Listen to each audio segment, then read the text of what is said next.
PR পদ্ধতিতে নির্বাচন হোক কি না হোক এটা আমার কাছে মূল বিষয় নয়, কিন্তু পিআর পদ্ধতির দাবি নিয়ে বাজারে জামাত এসেছে এবং তার সাথে অনেক ইসলামী দলও আছে, অন্যান্য অনেক দলও পিআর পদ্ধতির নির্বাচন চেয়েছে। ফাইনালি নির্বাচন পিআর পদ্ধতিতে হয় কি হয় না সেটা আমার জানা নেই, আর সেটা নেই আমার মাথা ব্যথা নেই। কিন্তু দেশবাসী সম্পর্কে বা জনগণ সম্পর্কে বোঝানো হয়েছিল যে বিষয়টা বা চলমান রেখেছে যে পিআর পদ্ধতিতে মার্কায় ভোট দিলে কাকে ভোট দিবে, কে এমপি হবে, এটা নিয়ে বিতর্ক এবং এটা নিয়ে একটা সন্দেহ তৈরি করেছে। কিন্তু আজকে আমি প্রমাণ করতে চাই যে বাংলাদেশের লোক 1 নম্বর পিআর পদ্ধতি বোঝে, নাম্বার 2 তারা পিআর পদ্ধতি ফলো করে আসছে ওই অর্থে যে তারা মার্কা ছাড়া কাউকে ভোট দেয় না। দিস ইজ মাই চ্যালেঞ্জ যে আপনার দলের যারা সম্পৃক্ত তারা মার্কা ছাড়া ভোট দেয় না, এবং যেহেতু মার্কা ছাড়া ভোট দেয় না সেটাই পিআর পদ্ধতি। এখন হলো বেশি ভোট পেয়ে অল্প কিছু বেশি ভোট পেয়ে সব সিটগুলো তারা পেয়ে যায়, আর পিআর পদ্ধতি হলো আনুপাতিক আসন পাবে। সেই বিতর্কে যাচ্ছি না, বাট পিআর পদ্ধতিতে যে ভোট দিয়ে আসছে সেটা প্রমাণ করে দিচ্ছি। বিশেষ করে দলের সাথে সম্পৃক্ত যে ভোটাররা, যেমন একটা এক্সাম্পল আমি দিচ্ছি, কোনো ব্যক্তি জীবনে 3 বার এমপি হয়েছে, 2 বার মন্ত্রী হয়েছে, কিংবা 5 বার এমপি হয়েছে, মন্ত্রী হয়নি, এরকম যদি আমরা দেখি দলীয় যারা সাংসদ হয়েছেন নিঃসন্দেহে তারা জনপ্রিয়, কোনো সন্দেহ নাই। এখন প্রশ্ন হচ্ছে তিনি তো জনপ্রিয়, কোনো সন্দেহ নাই, কারণ এটা দিয়েই জাজমেন্ট উনি 3 বার 5 বার মন্ত্রী এমপি হয়েছেন, 2 বার মন্ত্রী হয়েছেন। কিন্তু একটা বার আল্লাহর ওয়াস্তে ওই জনপ্রিয় ব্যক্তি যিনি 3 বার 4 বার এমপি হয়েছেন, 2 বার মন্ত্রী হয়েছেন, তাকে দলবিহীন একবার নির্বাচন করতে দেন তো। তিনি যদি দলবিহীন নির্বাচন করে প্রমাণ করেন যে তাকে ভোট দেয়, নো, তাকে যদি দাঁড়া করানো হয় দলের বাইরে, যদি সে দাঁড়ায় কিংবা দাঁড়া করানো হয় পরীক্ষামূলক ভাবে, আর দল যদি নমিনেশন দেয় তার চেয়ে অনেক লেস কোয়ালিফাইড একটা লোকরে, কোনো সন্দেহ নাই সে পাশ করবে এই যে ব্যক্তি দলীয় ব্যানারে দাঁড়িয়েছে। কারণ ওই দলের যারা কর্মী তারা চক্ষু বন্ধ করে দলের মার্কায় ভোট দিবে তারা, কারণ প্রত্যেকটা দলের সাথে সম্পৃক্ত ভোটার বা জনগণ যাই বলি না কেন, তারা দলের ব্যাপারে জাস্ট ব্লাইন্ড, কিচ্ছু নাই, জাস্ট ব্লাইন্ড। এটা কি বলা হয়? মার্কায় ভোট দেয়। তা না হলে যিনি 3 বার এমপি হয়েছেন বা 5 বার এমপি হয়েছেন, 2 বার মন্ত্রী হয়েছেন, মার্কার পাশে সে যদি স্বতন্ত্র দাঁড়ায় সে 3000 ভোটও পাবে না। যারা গলা উঁচু করে বলে, তিরস্কার দেয় অনেকে, যে অনেকে দলের প্রধান আছেন মেম্বারিতে পাশ করবেন না। 3 বার এমপি, 5 বার এমপি হওয়ার 2 বার মন্ত্রী হয়েছেন, সেও যদি দলের বাইরে দাঁড়ান মেম্বার হওয়ার ভোট আপনি পাবেন না। আপনার লোকেরা আপনাকে ভোট দেবে না, কারণ আপনাদের দলের লোকেরা শুধু মার্কাকেই চেনে, সেটাই পিআর পদ্ধতি। তাহলে মার্কা এখানে ফ্যাক্টর, ব্যক্তি কোনো ফ্যাক্টর না দলীয় রাজনীতিতে 53 বছরের দেখা অভিজ্ঞতা থেকে। এটাই পিআর পদ্ধতি, যে দল থেকে যে দাঁড়ায় তাকে ভোট দেয়। আবার আরেকটা এক্সাম্পল দেই, ধরা যাক 3টা দলের 3 জন প্রার্থী দাঁড়িয়েছে, 3 জনই এমপি প্রার্থী, 3 জনই এমপি প্রার্থী দাঁড়িয়েছে, 3 দল থেকে 3 জন। দেখা গেল এক্স ওয়াই জেড 3টা পার্টি, ওয়াই যদি দেখে যে এক্স দলের যে প্রার্থী সে সবচেয়ে উপযুক্ত ক্যান্ডিডেট যদি সে অন্য দলের, জেডও যদি দেখে বিবেচনায় নিয়ে যে এক্স যে দল থেকে দাঁড়িয়েছে সে সবচেয়ে ভালো যোগ্য ক্যান্ডিডেট, কিন্তু এই এক্স দল থেকে যার দাঁড়িয়েছে তাকে কি ওয়াই এবং জেড দলের যারা দলীয় কর্মী, দলীয় ভোটার, তারা কি আদৌ এক্সরে ভোট দিবে? নো, জাস্ট ব্লাইন্ড, অন্ধ এবং অন্ধ মার্কা ছাড়া কিছুই বোঝে না। এদের কাছে কোনো রাজনীতিই নাই, এরা রাজনীতি নিয়ে ভাবেও না, চক্ষু বন্ধ করে যার যার মার্কাকে ভোট দিবে, ফারুক জিতুক যাই হোক। এটাই পিআর পদ্ধতি। এখন আসেন, পিআর পদ্ধতি বলেন আর নন পিআর পদ্ধতি বলেন। যখন নন পিআর পদ্ধতি, যে পিআর পদ্ধতি ছাড়াও যদি নির্বাচন হয়, দলীয় ভোট দলে দিবে।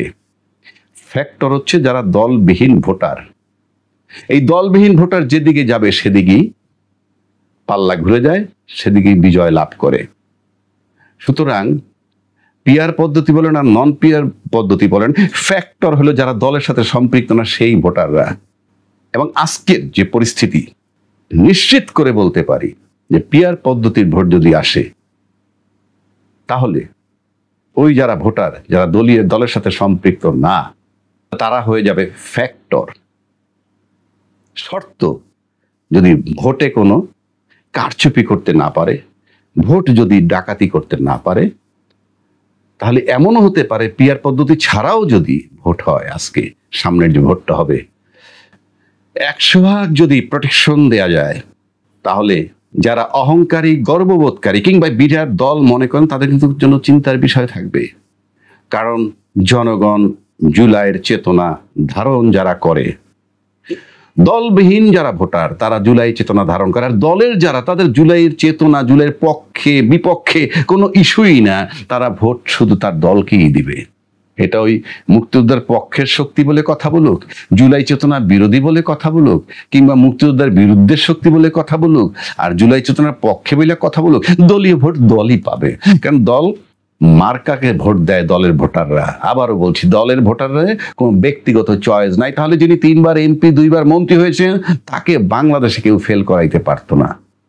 সে যদি দলের বাইরেও দাঁড়াইতো, তাহলে ওই দলের লোকেরা যোগ্য লোকরে ভোট দিত। কাজেটা একটা ভুয়া তথ্য বাংলাদেশে 53 বছর ধরে চলে আসছে।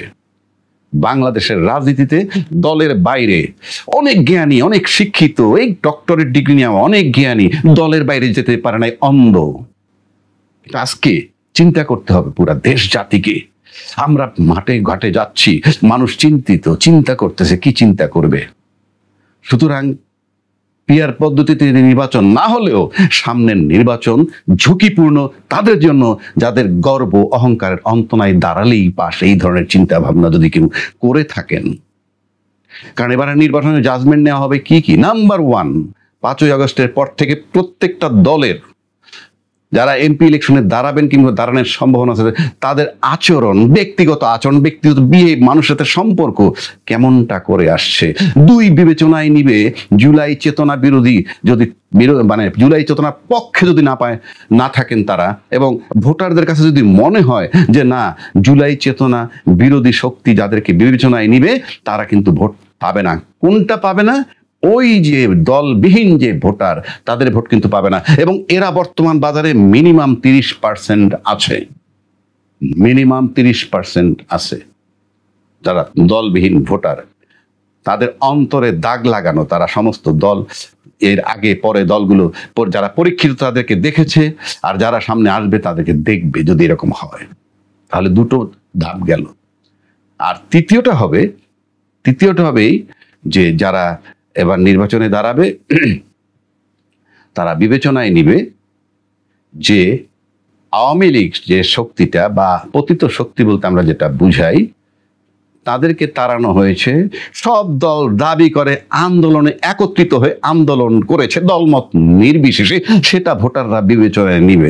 ভোটাররা যদি বিবেচনায় নেয় যে কাউকে ভোট দিলে সে আওয়ামী লীগের বিকল্প শক্তি হয়ে দাঁড়াতে পারে, অর্থাৎ আওয়ামী লীগের রিপ্লেসমেন্ট হবে, এমন কোনো যদি কোন রাজনৈতিক দলকে যদি ভোটাররা বিবেচনায় নেয় যে মিক্সার এক্সকে ভোট দিলে, এক্স দলকে ভোট দিলে তারা আওয়ামী লীগের অল্টারনেটিভ হয়ে যেতে পারে, অর্থাৎ আওয়ামী লীগের জায়গাটায় তারা যেতে পারে।